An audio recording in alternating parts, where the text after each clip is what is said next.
Assalamualaikum warahmatullahi wabarakatuh. Perkenalkan, saya Dewi Kirana Suman. Saya Trikela Mane.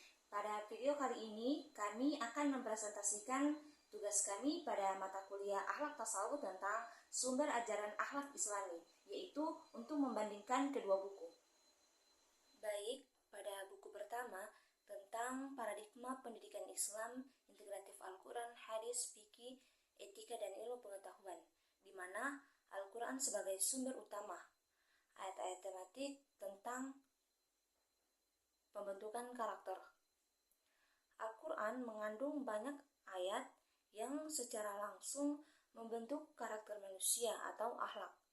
Ayat-ayat ini biasanya membahas nilai baik tertentu secara tematik seperti kejujuran atau sidik, yaitu perintah berkata yang baik dan benar, kesabaran menghadapi ujian, dan berlaku adil kepada siapapun, dan juga amanah, yaitu dengan menjaga kepercayaan.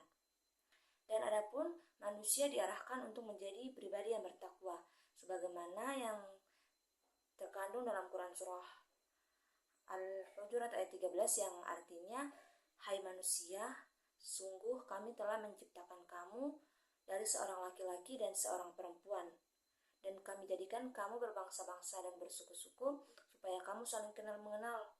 Sungguh orang yang paling mulia di antara kamu di sisi Allah ialah orang yang paling bertakwa di antara kamu." Intinya, Al-Quran membentuk akhlak melalui nilai-nilai universal yang diulang dan ditekankan dalam berbagai ayat. Adapun prinsip kebenaran absolut dalam wahyu, Al-Quran diyakini sebagai wahyu dari Allah, sehingga kebenarannya bersifat mutlak, yaitu tidak berubah oleh zaman, universal, berlaku untuk semua orang, dan sempurna, mencakup seluruh aspek kehidupan.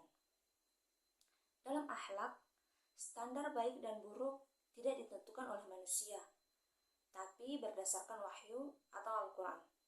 Contohnya, jujur selalu benar walaupun merugikan diri. Zalim tetap salah walaupun menguntungkan.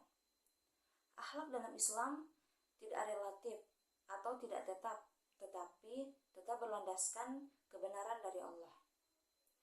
Dan adapun metodologi istinbat hukum akhlak dari Al-Quran, istinbat di sini adalah proses menggali hukum atau nilai dari Al-Quran yang metodenya meliputi memahami konteks ayat atau asbabun nuzul dan menafsirkan makna bahasa Arab, menghubungkan ayat satu dengan ayat yang lainnya, dan menggunakan ilmu tafsir dan usul fikih.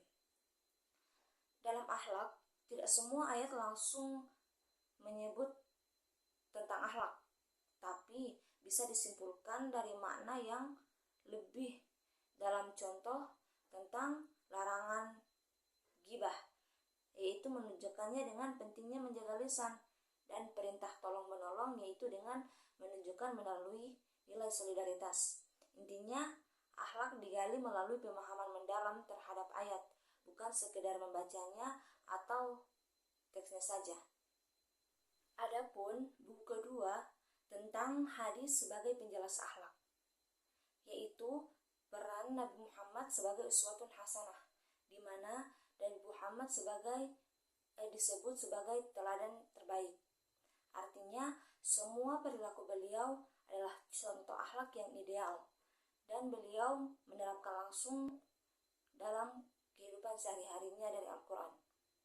Contohnya, beliau sabar saat dihina, jujur dalam berdagang, dan pemaaf terhadap musuh. Bahkan dalam hadis disebut akhlak Nabi adalah cerminan dari Al-Quran. Mengenai klasifikasi hadis tentang keutamaan akhlak, hadis tentang akhlak dapat diklasifikasikan berdasarkan isi dan kualitasnya, yaitu akhlak kepada Allah dengan kita bersikap ikhlas dan tawakal, akhlak kepada manusia dengan bersikap jujur dan adil dan sopan, dan akhlak kepada diri sendiri yaitu dengan menjaga diri kita dari dosa. Mengenai kualitasnya, hadis ini ada kualitasnya tergantung, ada hadis ini sahih, hasan, atau dhaif. Intinya, hadis memberikan detail konkret tentang nilai-nilai akhlak dalam Al-Quran. Kemudian, mengenai sunnah dengan praktik keseharian, sunnah di sini adalah kebiasaan Nabi dalam kehidupan sehari-hari. Fungsinya menjadi panduan praktik akhlak dan membantu umat menerapkan Al-Quran. Contohnya, dalam berbicara tidak kasar, cara makan yang sopan, dan cara berinteraksi yang penuh hormat. Sunnah membuat akhlak bukan hanya tentang teori, tetapi menjadi kebiasaan hidup. Sunnah menjadikan akhlak untuk mudah diterapkan dalam kehidupan sehari-hari. Mengenai integrasi dalil nakli dan akli, akhlak berasal dari kata Arab kulukun yang berarti karakter, tabiat, atau kebiasaan yang tertanam dalam diri seseorang dan dilakukan secara berulang dengan kesadaran sendiri. Dalam Islam, akhlak memiliki makna yang lebih luas dibanding moral atau etika, karena tidak hanya mengatur hubungan antar manusia, tetapi juga hubungan manusia dengan Allah. Akhlak Islam memiliki ciri-ciri seperti universal, seimbang, sederhana, realistis, mudah, serta konsisten antara teori dan praktik, dengan tujuan utama mencapai kebahagiaan dunia dan akhirat. Ruang lingkup akhlak meliputi hubungan manusia dengan Allah, diri sendiri, keluarga, masyarakat, dan alam. Dasar akhlak dalam Islam bersumber dari Al-Quran dan Sunnah, dengan iman sebagai kekuatan utama yang mendorong terbentuknya perilaku baik. Dengan demikian, akhlak merupakan inti ajaran Islam dan menjadi tolok ukur kualitas keimanan seseorang. Jadi, kedua buku ini walaupun pembahasannya berbeda, yang satu luas dan satu khusus, keduanya sama-sama mengarah pada pembentukan akhlak dan pemahaman ajaran Islam melalui Al-Quran dan hadis. Demikian pemaparan video dari kami. Lebih dan kurangnya kami mohon maaf. Wassalamualaikum warahmatullahi wabarakatuh.